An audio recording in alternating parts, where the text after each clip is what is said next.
Pledge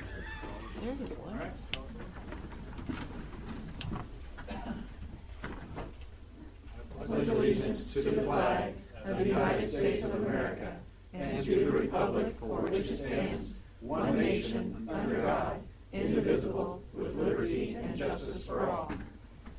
The mission of the Harrisonville CAS R9 School District is to achieve excellence in education.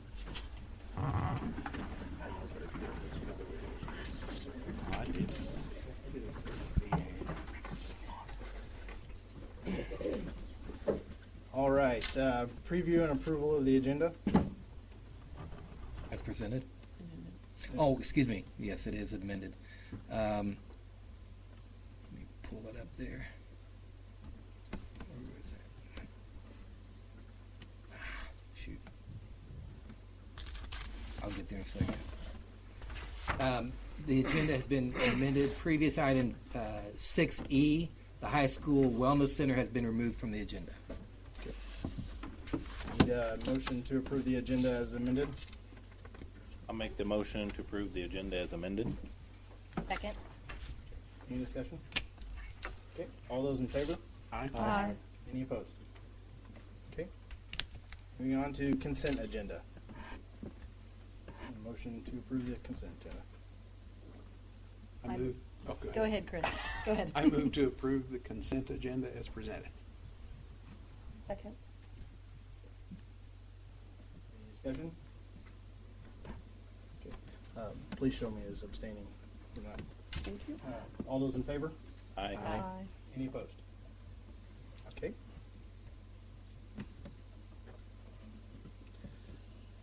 Audience delegations.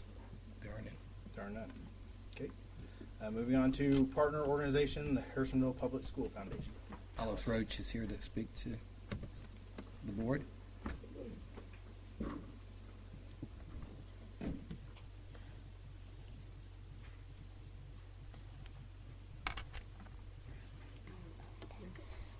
Hi everyone, I'm Alice Roach and I'm representing the Harrisonville Public School Foundation.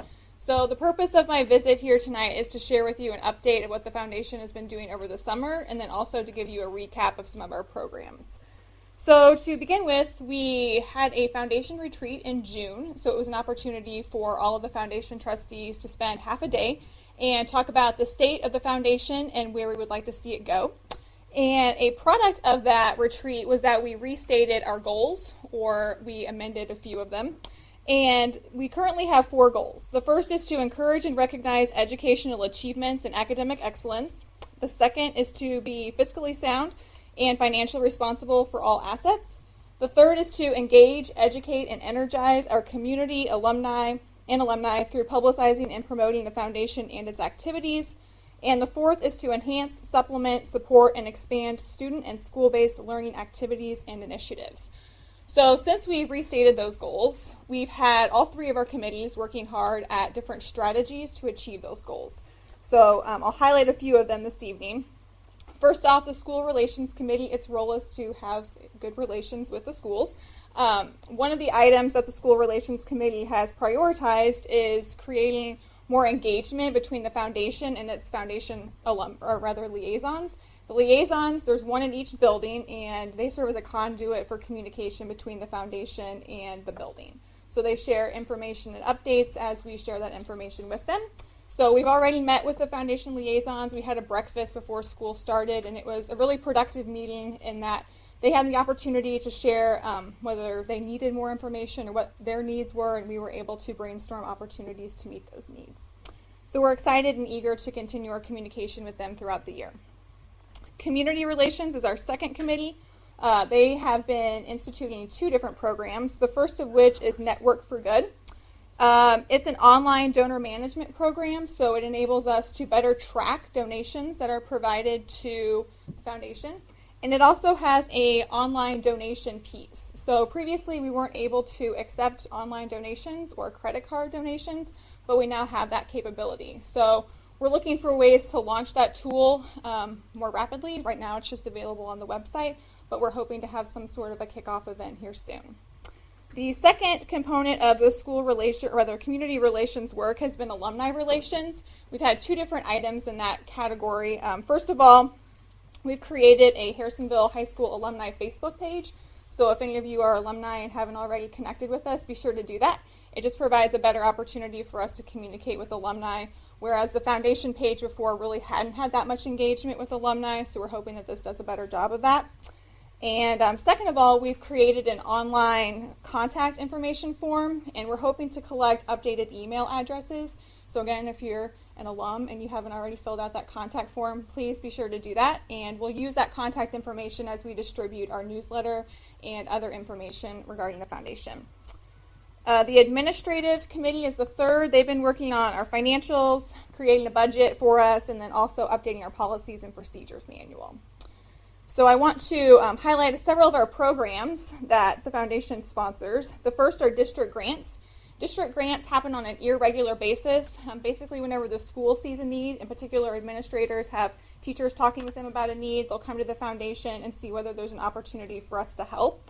Within the past 3 years, we've awarded nearly $44,000 in district grants. So we've purchased items like Chromebooks, garden bars at the elementary schools, and then also some iPads. So our most recent award was to integrate some technology into the new makerspace at the middle school, so that will be in the library.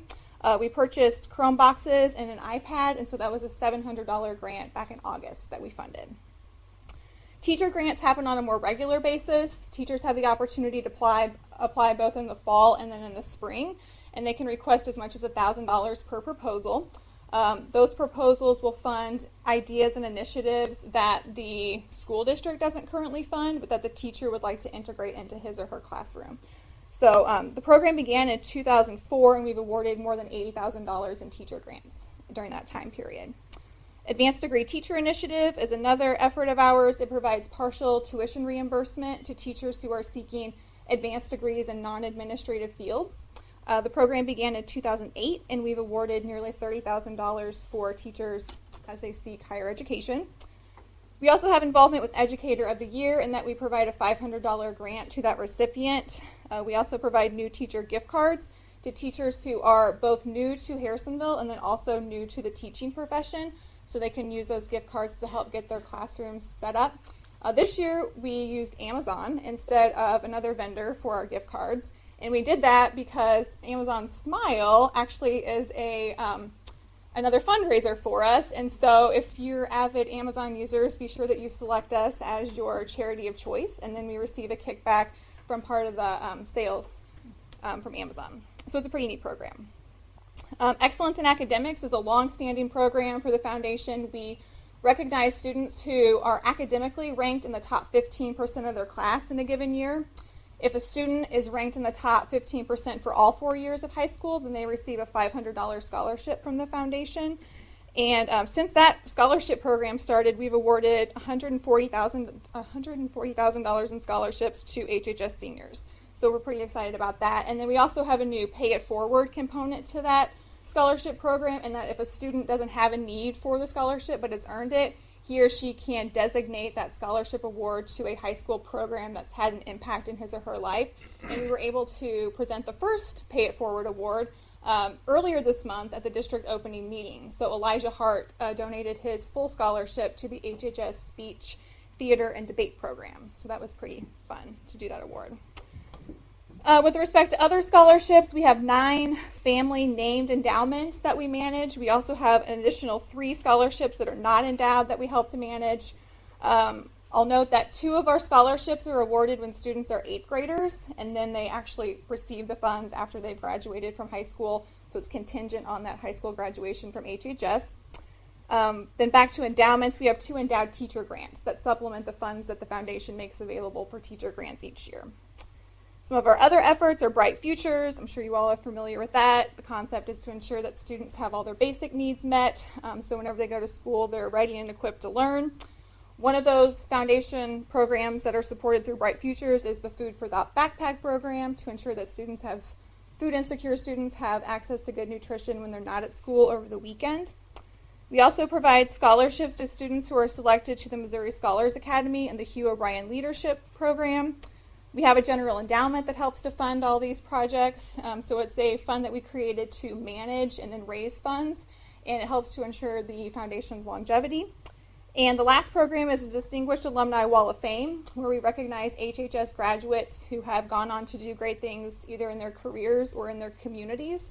And we do those recognitions roughly winter homecoming in January, February time period. So we have 4 main fundraisers I'll highlight briefly. Major Saver happens in January. I'm sure you've seen lots of kiddos out selling the Major Saver discount cards. The foundation keeps half the proceeds and then splits the other half of the proceeds with the schools themselves. The Alumni and Friends Golf Tournament is another one of our big fundraisers. This year we had a slightly different spin on that, in that it wasn't hosted on a single day. Rather, people had the opportunity to schedule a golf outing on their own time, so it offered them more flexibility. Catch the Spirit 5K Walk and Run was held this past Saturday.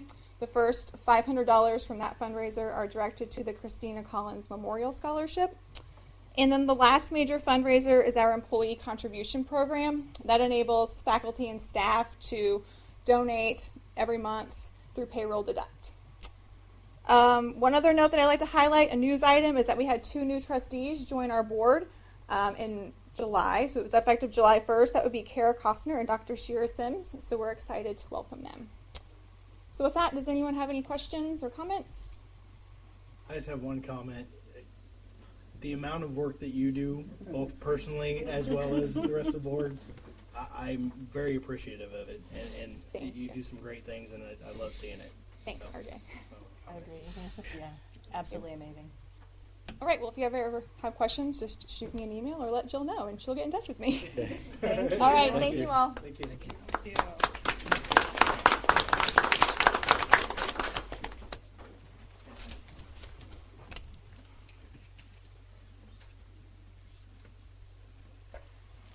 Okay, moving on to the MSBA delegate report. Everybody should know October 5th through 8th is the annual MSBA conference down at Tantera, and I believe everybody is going. I hadn't heard of anybody who isn't. But if you've never been to one, they are really, really valuable. Good, lots of good stuff. 153 breakout sessions at last count. So lots of opportunity to learn some good stuff. The delegate assembly will meet one of those days. I've forgotten which now. As the delegate, I'll go and vote on behalf of our board. The main thing, there's a number of things they'll be voting on. The main one is, I've talked about this in the past, the combination of several documents into one advocacy document. If you have had a chance to read that and have thoughts on it, please share them with me. It's great evening, keep you up all night kind of reading, edge of the seat, right up there with Robert Ludlum. We get that from the MSBA website? Yes, it is on the MSBA website. I think you have to go to the conference link, and then it's a kind of a circuitous path to get there, but it is there. It's something like 48 pages. I've read 40 or so of them. I've still got the tail end to finish, but it's mostly good stuff. MSBA, as we all know, does a pretty good job on advocacy. There's some of it that reads like a politician's wish list. We want full funding for everything, and if we have to have a 240% tax rate on everybody's income, that's okay, as long as it goes to education. So there is some of that, but by and large, the stuff that I've read to this point is pretty good. I wrote a list of good and bad, and I'm not going to go through that, but just as an example of, in my opinion, some of the silliness that sometimes gets into these things. There is one position on there where MSBA is proposing that we support campaign contribution limits throughout the state, and they have a formula in there, but not for local residents who support school levy and bond issues. Now, if you oppose them, you should have campaign contribution limits, but if you don't, you should, I think any reasonable person's going to look at that and say, goose gander, where are we going? But, pardon me? It'd be kind of hard to enforce, wouldn't it? Yeah, who knows? I would think so, but anyways, take a look at it. It's interesting stuff. I'm at this point, I'm planning on voting for it unless somebody comes to me and says, "You're nuts, don't do that," and has a good reason why. The other thing, just in case you haven't heard, there'll be two pretty interesting speakers. Stone Phillips, who was the 2020 anchor and Dateline or one of the other show anchors for a number of years, will be one of the speakers. The other is Natalie Hammond, who is the only adult witness and survivor from the Sandy Hook tragedy. So should be interesting, if not melancholy, to hear what she has to say. That's really it for MSBA for this month. So appreciate it. All right, any follow-up questions there? All right. Moving on to 2016-2017 audit report. Dan?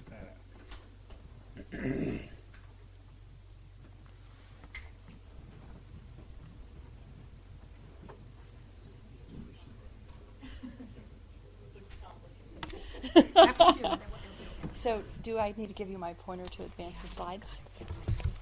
Oh, that's all right. I thought maybe that thing did that too.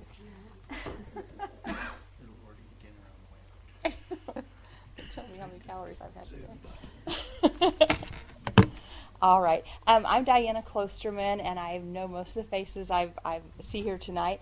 I'm with Westbrook & Company, and our firm's located over in Richmond, Missouri. We perform audits for about 42 public schools in the Kansas City area, and we've branched out down towards the south and over towards St. Louis. So we travel a bit. I just got back from Joplin on the way here to do your board presentation. And so school audits is what we do. It's not something we dabble in. We study the state statutes. We study the state auditor reports. We keep up with all the GASBs that are associated with school finance. And we have a terrific staff that is well versed in school accounting. And we try to make every one of our staff an expert in some area of school accounting. Mine is in internal controls. So I spend a lot of time looking at your cash disbursements, your compliance with state statutes, and the internal controls over your financial area of your district.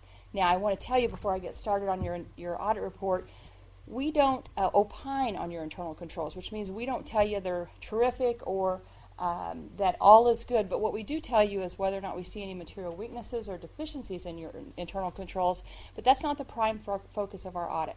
We're here to opine on whether or not your financial statements are materially correct. And that's where we spend our time, is looking at your cash disbursements, your cash receipts, your transportation, attendance, your debt, and how you are recording all of the activities financial related in your district. So that's what I'll be talking about this evening. Those of you that have heard me speak know that if you give me 10 minutes, I just talk really fast, and if you give me a bit more time, I take a little bit more time, but I'll cover what I need to cover this evening, but I won't bore you too much with financial statements.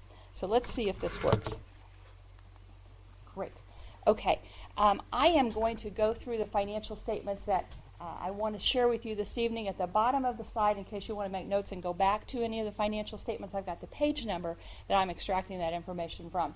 But I'm starting right behind the table of contents in your financial statement booklet, and what that indicates is that our opinion on your financial statements is that they are materially correct. That's a clean opinion on your financial statements.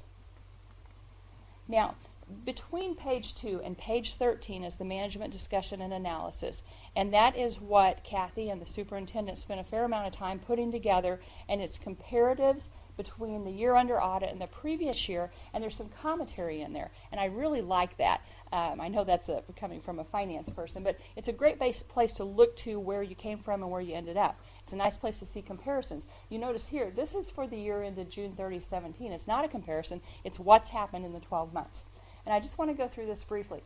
As you look down through here, here's your governmental activities, and we slide across to the right, and it starts with expenditures, which is kind of weird for us that are in profit entities. You start with income and subtract your expenses, and you come up with net income. It's backwards in school finance, and so we start with your expenditures. We see what expenditures are covered with charges for services, operating grants, capital grants, and then where you end up right here, and you'll see almost all those are negative. That's because down below that, your general revenues, your basic formula, property taxes, sales taxes, covers all of these expenditures.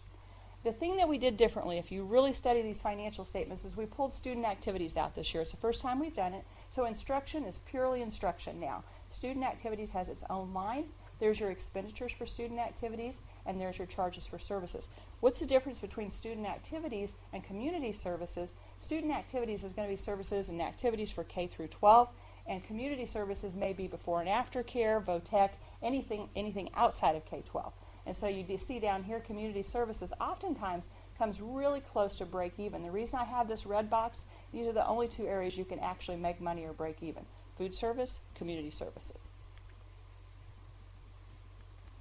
All right, here's your balance sheet. Now, your cash basis. So this is a really simple balance sheet. We got your assets at the top, your fund balance is at the bottom. So I'm going to skip to the footnote that talks about your fund balances. This is footnote L, all the way back on page 25, but it explains what that means. So we have your four funds: general fund, special revenue, debt service, and capital project. And let's start at the right. In your capital projects, we actually have some restricted funds there. That's because you received some insurance proceeds related to some hail damage. And then you have your remaining balance in capital projects in assigned. And those of you that have heard me speak before know that because the money is sitting over here in capital projects, it's never unassigned. It's at least assigned because you've got to spend it on capital projects. You slide to the right, all of your debt service funds are restricted. This is a much bigger number last year because you had the escrow funds because you were refunding your 2007. Okay? And special revenues, you just transfer enough money to cover the expenditures in your teacher's fund. We get to the general fund, and you have some of your general fund assigned. That's $345,000 for student activities, $233,000 for food service. So when you make a bit of money on food service, DESE says you've got to spend that money on food service. You know, replacing refrigerators, buying whatever you need for that program. So we assign it because DESE says you can't spend that on anything else. You get down here to the very bottom, unassigned, $5,919,000. That's what you had as of June 30 to pay the day-to-day bills. All the rest of that money was already pigeonholed for something. All right. And this is your statement of revenues, expenditures, and fund balance. And we'll go all the way to the bottom so we can see what happened to your four funds. You can see here again, if we start on the right side, there's your capital projects funds, and you can actually see that your fund balance in capital projects fund increased by about $1 million. That's even with no transfers from Fund 1. You spent down some of your your debt service money doing your refunding. Look at that big payment right there. That's where you paid off your 2007. So you had some escrow money, and then you issued another refunding. By the way, the issuance of that refunding saved the district about $836,000. And then you see your special revenue. It ends up at zero. And over here on your general fund, you can see that you depleted your general fund a little bit this year, and we're going to see that in your reserve ratio. This is just a document where we see what happened as far as your bonds. There's your retirement. And this is the payments that are going to be due this year on your bonds payable and your capital lease obligations. And here's your AM schedules, if we can go back and forth. So you look right here, this is what you've got due on bonds payable. This is what's due this year on capital lease. Here's your AM schedule for both of those. Here's your payment you're going to be paying this year and principal on that. If you had no more debt, you'd pay that off in 2027. And then here's your capital lease. And there's that payment that's due, and you'll pay that off in 2030. Now let's go to graphs, which I really like because it's a nice pictorial of where you came from as far as your previous years and revenues. And this is a revenue graph. So we've got 5 years up here. We probably have 10 or 12 years of history. If you ever wanted to see it, we could give it to you, but it just won't fit on the page. So we put 5 years on here. And when I look at this, you can see that local revenue is still making up about 50% of your total revenue. Local revenue, though, had a little bump. Your sales tax increased, your property taxes increased, and your earnings on investments increased. So, but it's still, as a piece of this pie, only 50% of your total revenues. And you can see right here in other revenue, that took a bump. That's because of those insurance proceeds that you received. This is your expenditure graph, and again, we have 5 years. Now, I'll tell you when we do this graph, we don't want to skew it by your principal payment, so we leave that out of the pie when we're doing this graph. So you can see that salaries and employee benefits makes up 76% of your total expenditures for the district. When you look at this and you compare yourself to other school districts, you've got to look at what you outsource. And the big two are transportation and food service. So if you say, wow, we're at 70%, and this district down the road is maybe at 81, you've got to say, are we both doing the same thing with our food service and transportation in order to compare apples to apples. And this graph is what most people are most interested in, is how your reserve ratio looks. You're at 25.26%. That means you've got at least 3 months of reserves. That's where we like to see you. That means you've got enough money in the bank to pay your bills until you get your property tax revenue in November, December, January. You can see it slid down, but that is this year right here, it had a drop of about 5%. You had some projects that you did this year that caused that depletion right there. You can also see here on your ADA, average daily attendance, you had a drop there. That's a continuing trend downward for the past 3 years. You dropped this year about 86 on your ADA.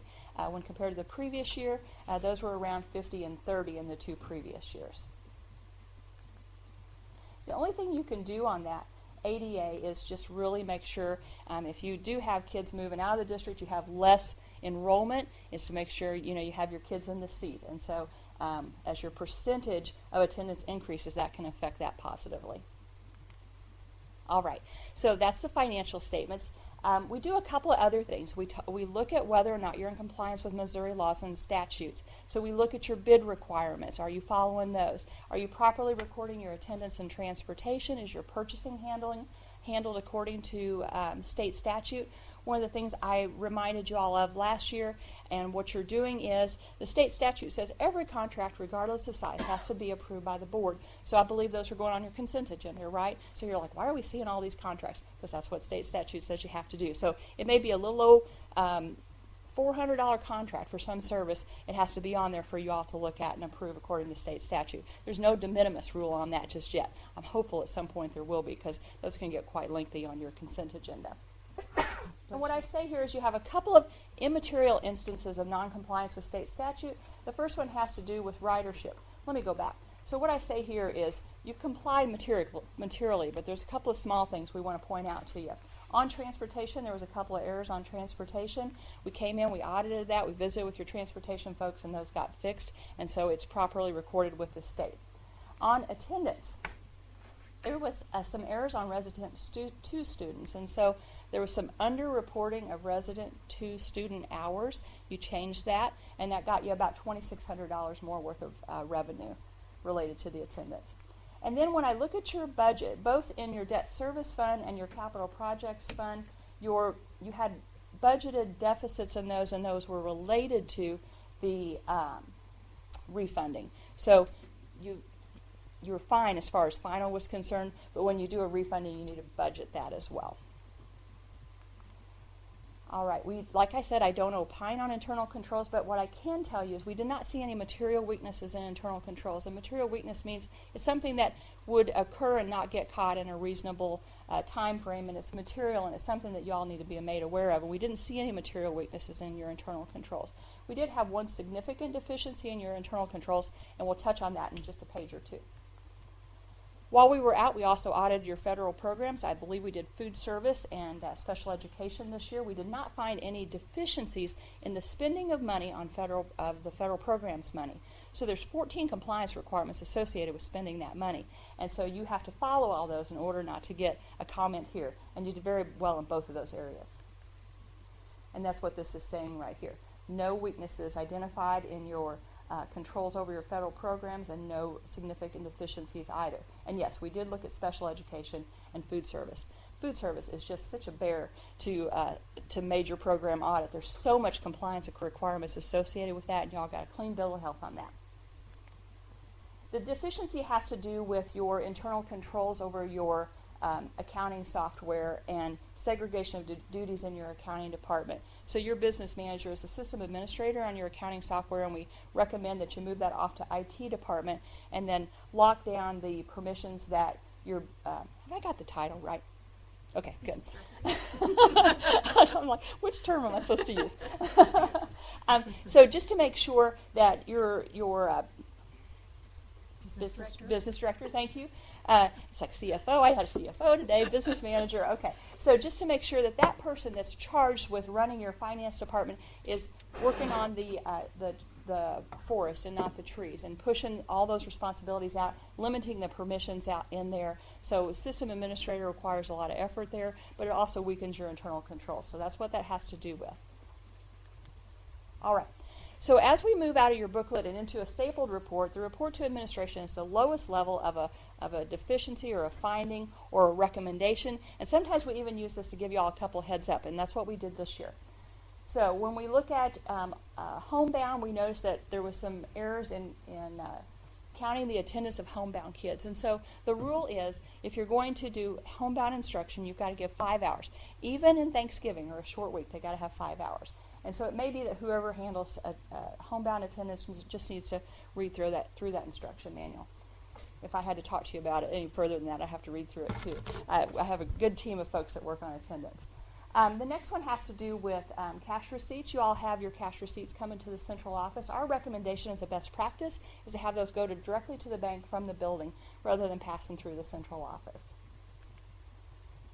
Federal programs. So when we looked at your expenditures for Title I and Perkins, the requirement is whenever you have federal programs, you fill out an EPEGS budget and you say we're going to spend this much in salaries and benefits, purchase services, and supplies. Sometimes it doesn't shake out just like that. Sometimes you figure out, oh, we're going to do a purchase services instead of a salary. You've got to amend your EPEGS budget. And so there was no non-compliance as far as the expenditures that you made. It's just that the EPEGS budget needs to be amended to track how you're actually spending that money on the general ledger. So that's just some budget amendments that need to happen at the DESI level. Purchasing policy. We look at your compliance with state statute on construction. There is no requirements for bidding in state statute on, say, a piece of equipment or supplies, but there is a state statute on construction. Anything over $15,000, there's state statute on that. We didn't see any non-compliance, and we didn't see a lot of construction. But we did notice whenever you purchase a couple of used vehicles, they were over the threshold that the district requires that you have either a sealed bid or a quote, and we couldn't get our hands on those. So it may have been that you got the quotes, but we weren't able to see those. So it may be just that you need to better document that you're getting those quotes and doing your cost comparisons so that anybody that looks at your spending in those areas can make sure that you're in compliance with board policy, or we're at the board policy level here. All right, accounting structure. This is a heads up. So what DESI is requiring is a big change in your account coding, which means if you ask Kathy to do any big project in January through June, she might snap your head off because she's got a huge project coming where she's got to put tons of codes in. And not only that, she's got to be able to figure out how your 10 years or whatever historical information that you all want from her, she's still be able to get on a comparative basis. So she's got to be able to crosswalk the data to the new codes. And she's got to start on it now because you're going to start looking at your budget in January through April probably. So it's not, it says, oh, well, it's going to happen in July 1 of 18. It's actually happening right now, and it's going to be a ton of work. And the last one, I just want to tell you that the state auditors last year looked at schools, not on anything to do with internal controls or any of the things they normally look at. They completely focused on data governance and the protection of student data. They didn't give schools a pass or a fail or a fair or any of the things you hear in the press. They just said, schools, this is the things you need to work on. And so we took those 5 reports and compressed them down into this little paragraph that says the state auditors are interested in the fact that you protect student data from the origination of that data all the way to the disposal of that data. You also have action plans on how you're going to address any type of penetration, any type of breach of data, and how you train your folks on protecting that data. So this is just a heads up. The state auditors are looking at that, and so you all will want to look at it in your house. Okay, that's the information I wanted to share with you. Is there any questions? I've got a couple there, so All I'll right. wait till you get done there. But does the lessening enrollment concern you? Pardon me? Is the lessening enrollment, ADA. the ADA, that Well, I can't talk about where you are as far as bedroom community and all of that, but what I can tell you is we audit attendance heavily every year, not just every other year or periodically. We audit it heavily every year, and we look to make sure that every hour that is available to you for attendance is reported to DESI, like when we had you change the resident to students. What has to happen, and your folks do a really good job of, is you have software that collects the data for enrollment, the kids that their attendance, and how they're reported to DESI. And back when we switched to an electrical upload of that data, just about 90% of the schools failed at that miserably because they uploaded that data, it's back in 2009, and then they didn't check it. And now all the districts do a great job of checking it, and if the district has trouble with it, we come out and train them on that. And so concern for me as far as whether the data is accurate, no. We audit it really heavily, and we just found that error on the resident 2 students. Now, as far as the geography and all that, I can't really comment on that part of it. The $15,000, is that with the insurance and everything like that we receive from for our storms and everything? Mm-hmm. The projects coming up, would those still fall under the same rules? Yes. Yeah, it's just like if you would get federal dollars for something. You know, a lot of school districts back when we got the RO money was spending some of that RO money on early childhood centers, and it still fell underneath the criteria of having to follow the state statute. Sometimes I'll hear where, you know, there'll be this cool grant that one of the teachers or administrators got. Even though that's their grant and they've applied for it, they still have to follow the rules of the district or the rules of the state statutes. So yeah, you'll have to comply with that. And most insurance companies are going to require 3 bids anyway, you know, in order to determine to pay on that. So yeah, you'll want to follow those closely. And I feel like the state is really narrow on that. I heard one time where a school district got cited, they painted the outside of all their buildings. You know, it seems like maintenance, but the state felt like that was construction. So you approach that really narrowly when you're looking at compliance with state statute on construction.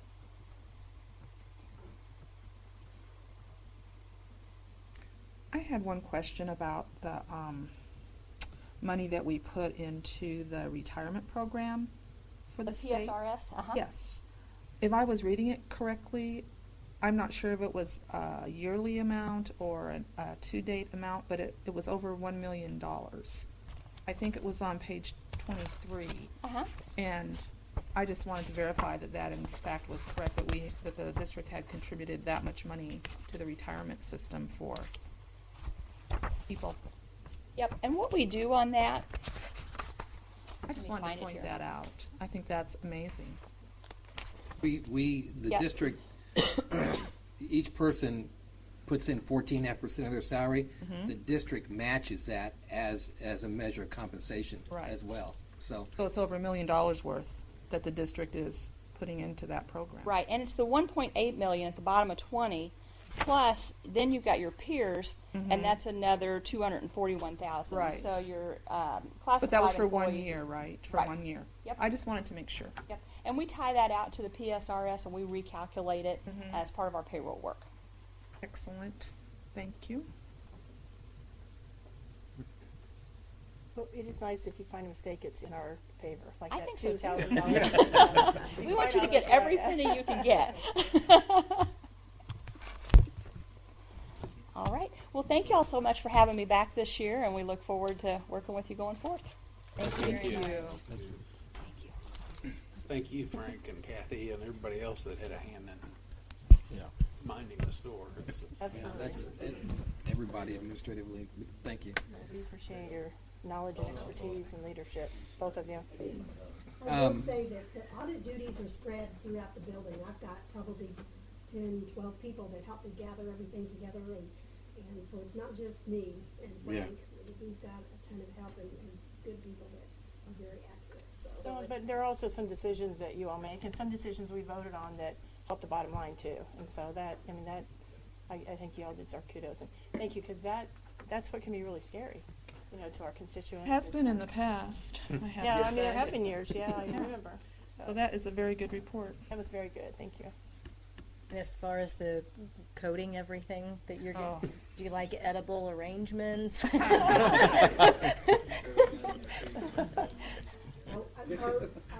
software is already, they're working on it, so they're kind of guiding us through it in order to get those numbers set up so we're ready for budget. Is that district side software, or is that software we purchased? It's just what we've got, okay. And so when you code it for moving forward, you're going to have to plug the last 10 years of numbers No, into we those? just link it by number and then go Okay. back and look at that history and pull it out. Okay. And you have a network of people, other school financial people that are using SunGuard too. And then SunGuard's working with all those Blue schools. Springs uses it, Forest Sage, all we all use the same size. And then there's the larger version of it that Lee Summit uses and some of the bigger schools, so. If I could, Luck with that. Chad, in answer to your question, I don't think she can answer, but I can answer that regarding the enrollment. Yes, that is a concern. Okay, that's good. We're losing a large amount of students, and that's one of the way our budget, our finances come in on amount of students and our levy, as well as our local property taxes and things. So when you're losing students, that's not good. Now, the one positive this year, which hasn't been the previous, well, since I've been here, the 2 years previously to that, was that our assessed valuation was either stagnant or going down. This year, it went up, and we expect it to go up again next year. That's good. But when you're seeing a decrease like that, that's almost turns into an offset. So it's not double the whammy, but it offsets any improvement you get in one. The lack of enrollment offsets that. So we have to address that. Can we fix our attendance? Yes, but not substantially to the point to making up that big difference. We, as a community, Harrisonville, and I've talked to different members of the community, and anybody who'll listen to me on this, we have to find a way to grow this community better. We're losing people, and that's not good for us going forward. So, but that's a community issue. That's the school, the city, the county. We all have to work together to figure out how we can attract people to this community. Both in housing, businesses, all those types of things. But and you said that the increased. We don't have a lot of ways. We don't have very far we can go to be perfect attendance, and that's that's in a dream, I know, to get perfect. But we can still keep focusing on our attendance rate, right? Oh, we always are. That's always an issue. Every 10% we go up, then that will help a little bit. Right. That's. I'll bring it up. One of the reasons for the wellness center: keep kids in school. So. That we need a motion to approve the 2016-17 audit as presented. We approve the 2016-17 audit as presented. Second. Chad beat you. He did. Sorry. Any further discussion? Fast. All right, all those in favor? Aye. Any opposed? Okay.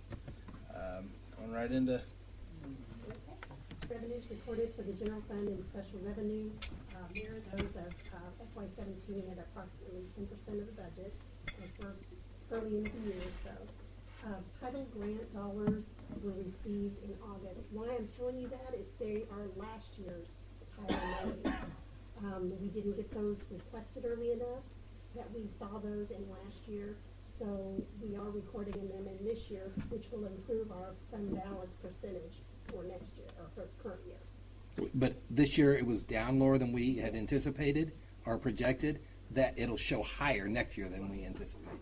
But we're still at our goal that we set for ourselves. Yes. Right, Which the is goal, which yeah, is which lower is than what I had projected. Okay. Due to that. I mean, we're talking about $500,000. So that came in this year, so that's going to bump that percentage back up for us. Plus, our early childhood special ed and our high needs fund was greater than I had projected too. Those you always request in the following year, so we'll be getting those too, and we'll be seeing higher revenues for both of those because of our student population that needs those services. Expenditures mirror those of the first 2 months in FY17. In capital projects, we're beginning to replace the roofs and making the repairs with the insurance proceeds, and our total cash and investments are $9.7 million.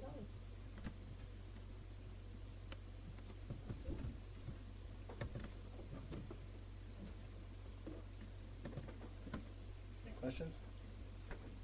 Okay. Moving on to 2017 CSIP. We CSIPs are generally done about every 5 to 7 years, depending on the plan. We were running over on our previous CSIP. We hadn't met the goals. Beginning last year, we pulled together a committee, a large committee, started meeting in February, finally, in August, with the administrative team, we finished our CSIP, which is our Comprehensive School Improvement Program. That's the plan we will work from, setting goals for the next 4 to 5 years. Now, my plan for that is to visit that more often than it had been in the past. There were things on there that had been back a few years, and it just kind of got lost in the shuffle. So we'll be revisiting this and adjusting this more on an ongoing, basically creating a living document rather than one we create, we stick on a shelf, and then we visit again in 5 years. We're not going to do that. But what we're presenting to you is the CSIP plan that was created by the committee, and we're asking for your approval on that. I move to approve the 2017 CSIP as presented. I'll second. I have a couple questions. Yes. Questions? Couple questions.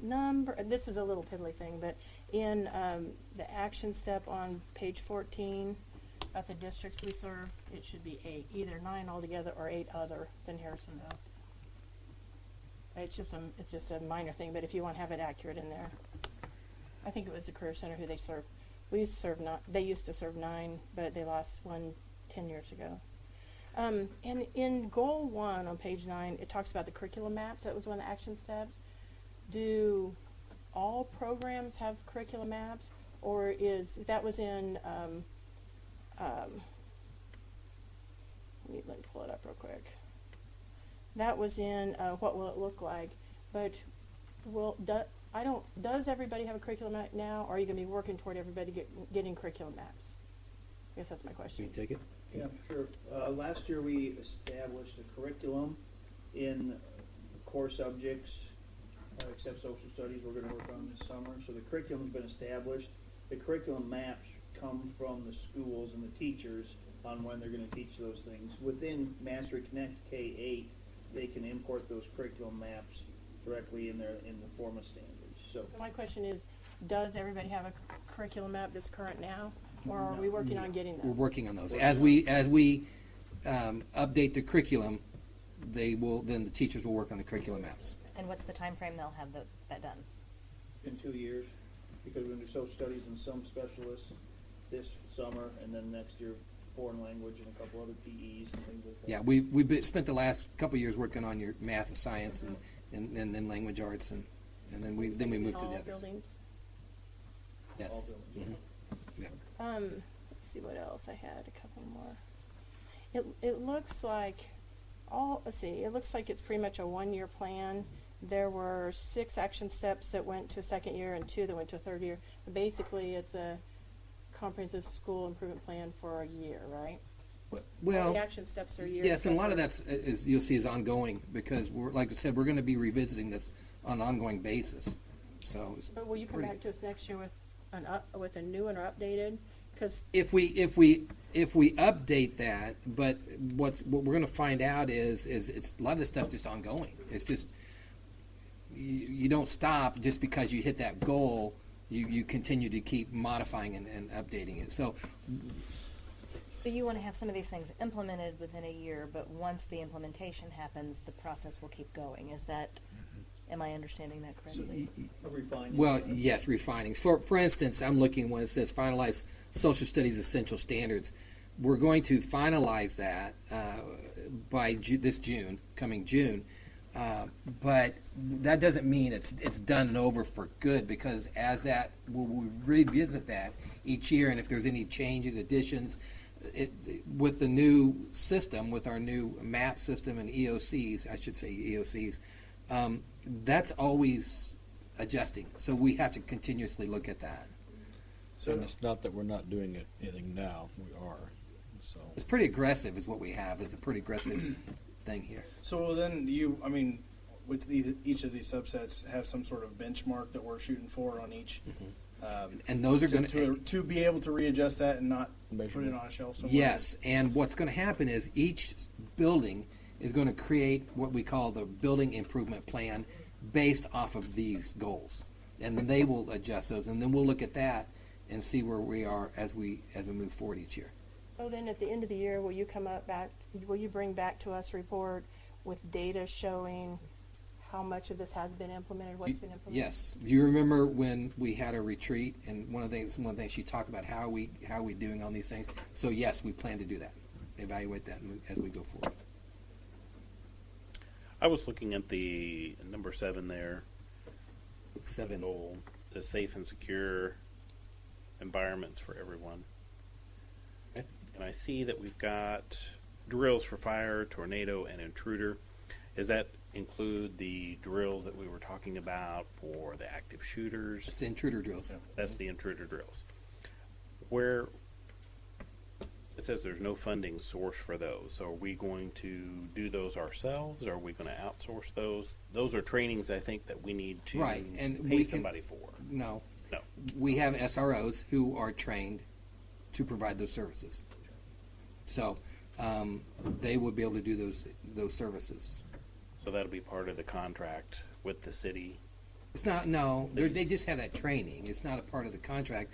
They have the training to be able to provide that.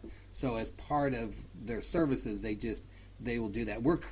I'm convening a safety and security team, or not team, but committee, and we're actually meeting. I think it's the next week. Committee, and we're going to start working through all of that. There, but I've already had a meeting with the SROs, and they're already trained in their what's called ALICE, the ALICE intruder training. They're trained, and they can provide that service for us. So it's not going to cost us anything. It's not something additional. It's going to be part of their. So both It's SROs are certified ALICE trainers? I believe so, but I won't say 100%. I know one of them is. And so then they're going to provide that in each building, unless the building's already done some kind of intruder training that's certified. That's going to be part of it, and then and then we're also part of. I don't want to give away too much right now because we don't. Part of it is the element of surprise, but we will be doing some mock intruder drills as well with faculty, and working in. I think they need to have the training. They will. Yeah. So will they train? Oh, sorry. Go ahead. I was just gonna say, I think it's important for them to have the training before we do the assessment. They will. They will. Are the SROs going to train them during hours or after? So that will it be on the PD clock time. and doing the training? On school time. Okay. PD time. So they'll already be on the clock, so it's not going to be any additional. How many of the staff have the ALICE certification? I'm not aware of any other than the SROs that have that. There were a few at one time. There might be a few left over. Yeah. Might have to recertify. There were a couple years that all the building administrators were certified. So some of our As building trainers? administrators. I mean, as really? I will, when you our will find safety out, yeah. security committee meets, we're going to go over all that. We'll do an assessment of our current situation and see that. So. 2 SROs and then building administrators, but both those SROs I think are gone now. And That might be a good question to ask though. Yeah. Is it every building that's going to have the training? Mm-hmm. Yep. So the 2 SROs that we have will have to leave their post and go to these other facilities. Well, our SROs don't have a post. They're district wide. They rotate, and that's one of the things I asked them to do this year. I don't want an SRO sitting in the high school or one sitting in the middle school. That leaves 4 other buildings unsecure. One of the things I talked to them about was I want our SROs to spend time, but I want them to be not non-predictable, unpredictable. Unpredictable is the word I'm looking for, and move around the district, so that in the case, I mean, one of the ways you have problems is when they become predictable. So they will be moving around and doing different things throughout the district, which they already are. Okay. The Crisis Go program. Can you explain that? That is an app program that can be put on all mobile devices, on cross platforms, which means Android or iOS, which is Mac, and iPad devices as well, and computers. And it has a lot of components to it. One of the components is anybody can basically alert everybody else if there's an intruder, they can hit a panic and it will alert everybody else. That's good. It allows for the district to communicate throughout the district. It has crisis plans on there, so they're not running and trying to fumble through trying to find a crisis plan that's on a 3-ring binder somewhere. They can access that. There's also ways to do attendance and other things as well. So it's got a lot of components to it. Is it trackable for like false alarms? Or Well, I mean, the person would do it, but the false alarm would have to be a teacher. right, that's what I mean though. I mean, if there was, Yeah, I mean, we would know who We'd did that. have to send a second one out, a second notification out saying that it was Sure. they use those on college campuses a lot, right? It's the one that is recommended and by the Center for Educational Safety in Missouri, which, in fact, I'll be going to that conference 2 days before the MSBA conference. cool. I know it takes a lot of work to do this, and I looked at all the people that were on the committee, and I liked seeing that every building was included in that, and you had some great input, and I know it's a lot of work. It was a lot of great input. And additionally to that, I forgot, that also communicates out to first responders. The app. The app does. Mm-hmm. Yeah. I just had a couple of questions on the team members. What does the CO stand for? Central office. Okay. All right. My other question is, I noticed on some of the information presented for the CSIP that the graduation rate went down a little bit between the 2 years, and I'm wondering if there's anything put in place or going to be put in place to address that. It wasn't a lot, but it's going down.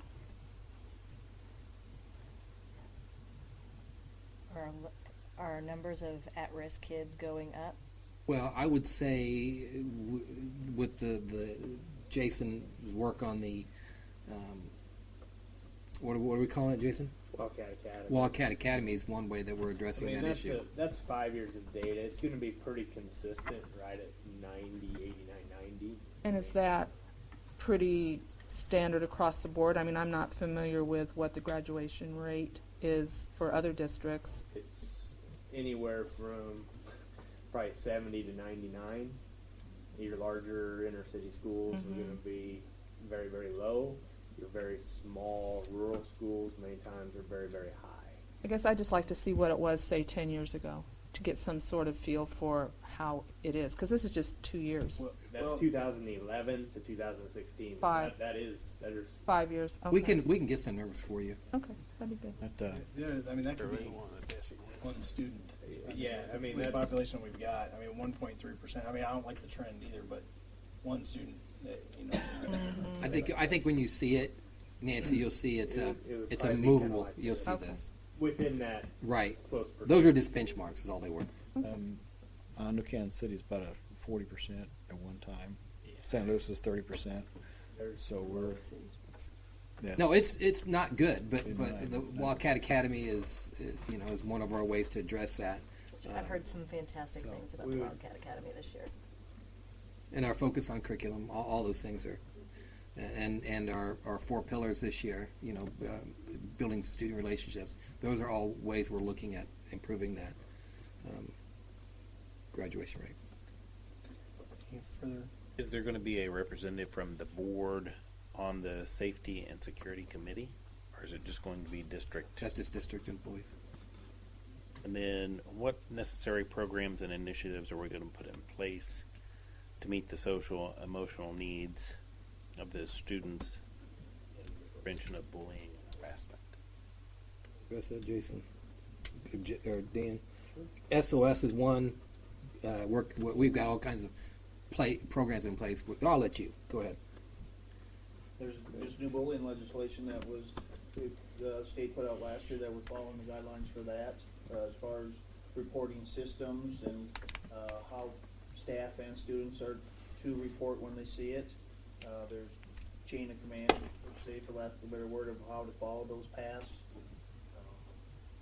I think the social, emotional, and mental health, and I mean Jennifer's in here too, is a concern being seen across the state. As an active member with MASSP, the Principals Association, we were seeing that of how could we as that organization, try to get some trainings out there. So I can't speak definitely what we're going to do. I can speak that it is on the radar of every school across the state of there's a need.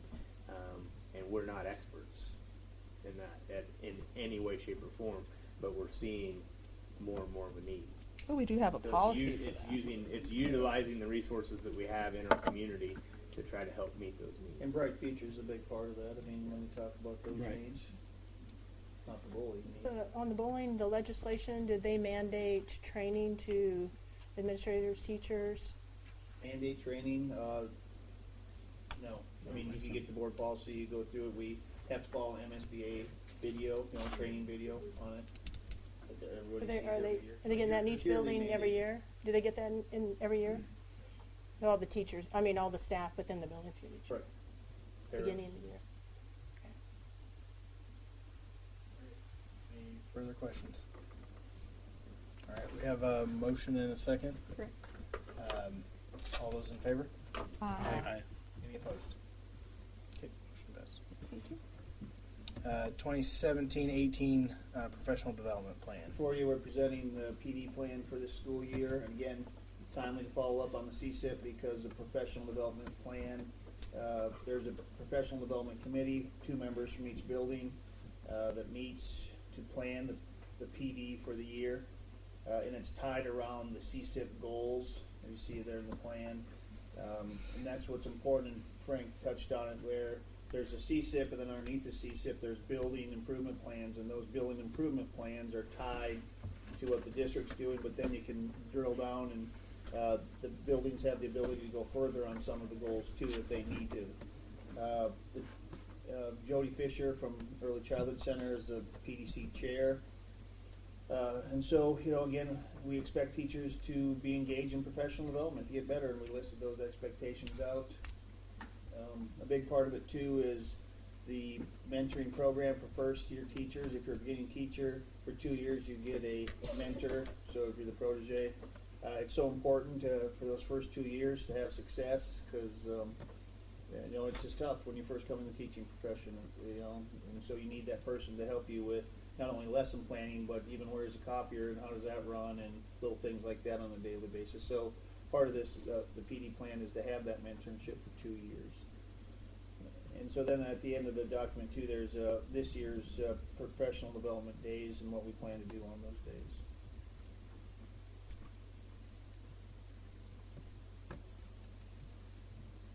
Okay. Need a motion? I move to approve the professional development plan for 2017-18 as presented. Second. Any further discussion? Are we still paying mentors a stipend Yes. first year and second year? First year? First year. A little bit less second year? Or just first year? I do not know. That's what, First year, okay.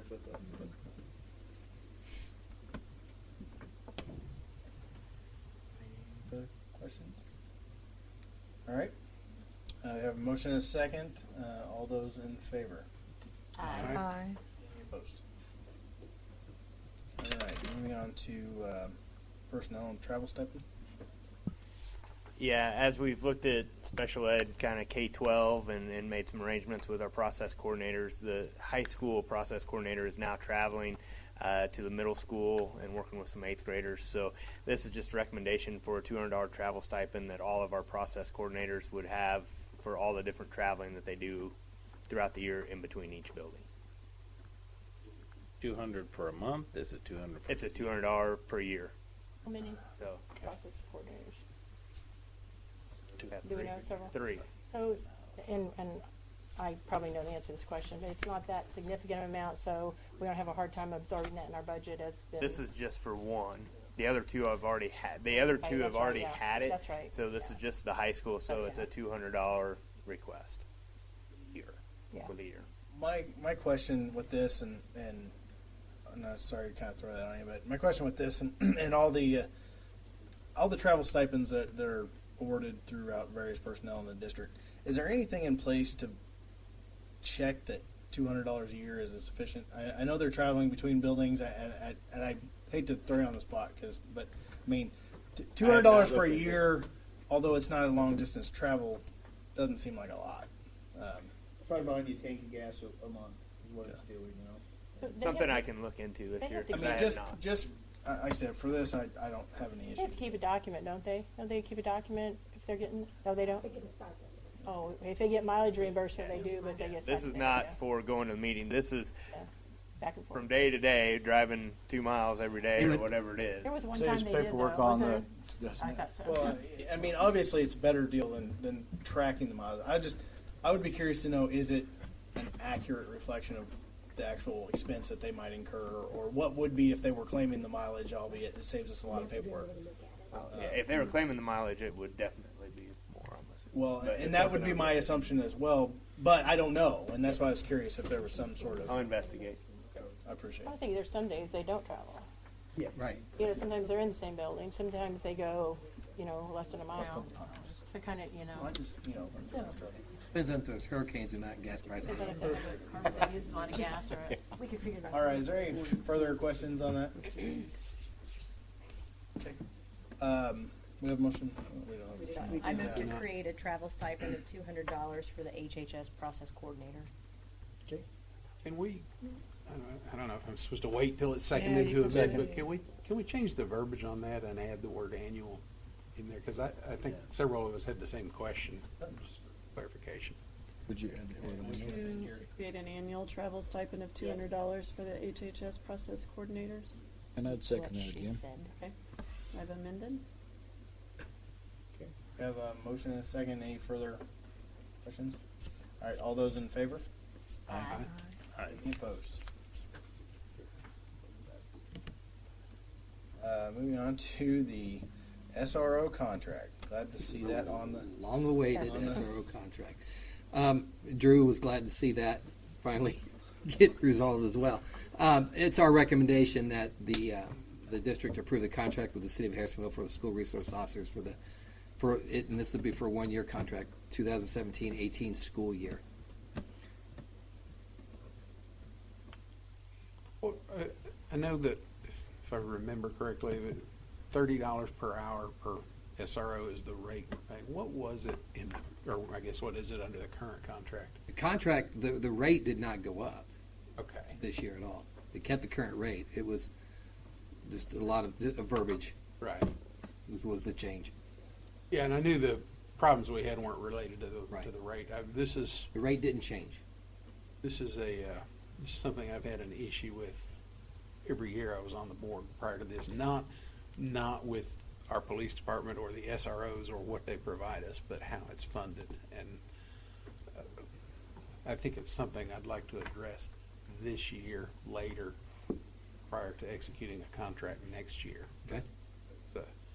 I don't want to gum up the works. This Please, is a not right critical now. contract right now. We only have a few more days on this contract. Right, yeah. So, but at some point, I'd like to visit some about that. Has the contract been signed?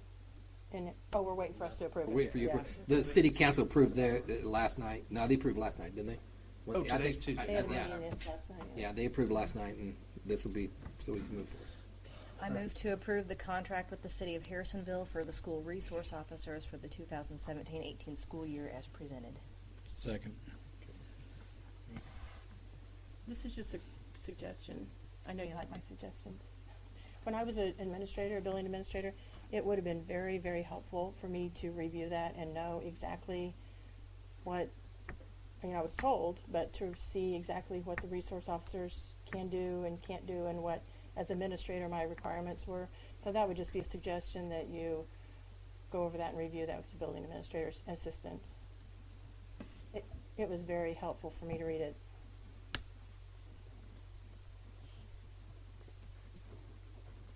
All right, any further questions?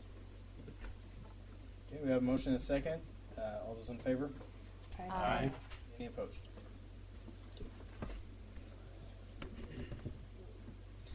All right, surplus property. Sorry to bring it to you again right away, but these were the band instruments that came to surplus quick because of the hurricane situation. These were pretty much just sitting around and not repairable. We weren't going to spend any money to repair them. They would have been surplus in thrown away. And a couple of these I think are going to be disposed of. But because of the need with hurricanes, Mr. Johnson looked in and I think contacted some people down there that they found somebody that could even possibly do some repairs maybe or something. So this is asking for surplus of these instruments that we were gonna surplus later on probably, but we moved it up so that we could give it to somebody that is in need right now. So they're, I mean, there's a lot of instruments there that it's not going to be used. They are expensive. They're going to be repairs- donated. They're Is just that what wore The out. repairs could be more expensive The than the repairs actual would probably instrument. be, I mean, honestly, even some of these, I mean, looking, and I haven't asked for sure from band, and obviously we have a new band director after one for many years. I'm surprised they were probably donated to the school because very few, usually schools buy large instruments and not these. So they've probably just been sitting there, but we don't know for sure where that is, and they were not being used. They were not fixable. They're not going to be some that we could even, I mean, they're going to keep everything that they would potentially ever want or need. We Let's might put it want to that get way. a hold of the next year's fresh band students that really tear them up when they're first get them and stuff. See if they would like to purchase these from us. That way, it'd be cheaper if they find they don't want to play the flute, the baritone, the trumpet. Learn quick on something cheaper than buying a new one. And so, Technically, no. but I mean, I would be curious to see what the discussion is. So, I mean, You're the president. let's go for it. Breaking the rules. Sorry about that. The band boosters, Mr. Johnson did, and somebody did say that to fix them was going to cost more than what the instruments were going to be worth. However, Meyer Music is donating the services if these instruments get donated to the hurricane victims. Okay. Appreciate the insight. Thank you. Sorry for breaking the rules, everybody else. Sometimes that's a good explanation. So, okay. So we've got to make them surplus to get them donated. Is that it? Versus us just saying we want to donate them. Okay. We have to declare them surplus. And I So- just have to say I love that there was a flugelhorn on the list. Just so you can say flugelhorn. yeah. I move to declare the list presented as surplus property. Second. Any further discussion? All right, all those in favor? Aye. Any opposed? All right. Revised 2017-18 coaching salary schedule. This was just a clerical error that, as we were looking through, we found there was one only of the 9%. It's supposed to be 9%, but as you went across, the numbers were not 9%. Everywhere else they were, there was just one person that wasn't. And so it was supposed to be 9%, so all we're doing is making the change to represent that 9%. Correct. So, Okay. I move to approve the revised 2017-18 coaching salary schedule as presented. Any further? Okay. We have a motion and a second. All those in favor? Aye. Any opposed? Okay. Other reports, recommendations? Okay. That will entertain a motion to, Well, could I, before, we used to have a board member forum. We don't have that anymore, but I would like to express thanks to Jill. I think probably was the driver here, but I'm sure all of you guys were involved in it. The adopting of the Lamar School District. This high school I went to is in Humble, Texas, just outside of Houston. A good friend of mine is the guy I graduated with is on the school board down there. They are like most of the districts. They're really struggling. They have a high school that was completely destroyed, having to consolidate between two. I just want to compliment everybody for their efforts in helping those folks. I know it's going on all over the country, but that particular event hit home with us because my wife's family still lives there, and I went to school there, and so thank you for your efforts. I'll second that. All right. With that, I need a motion to adjourn closed meeting and resume, or I'm sorry, adjourn open meeting and resume closed meeting. I move to adjourn the regular meeting and reconvene in closed session. Second. Okay. Need a roll call. Nancy, Yes. Chris, Yes. Bing, Yes. Gina, Yes. Chad? Yes. Tina? RJ? Yes. Thank you. We'll take about a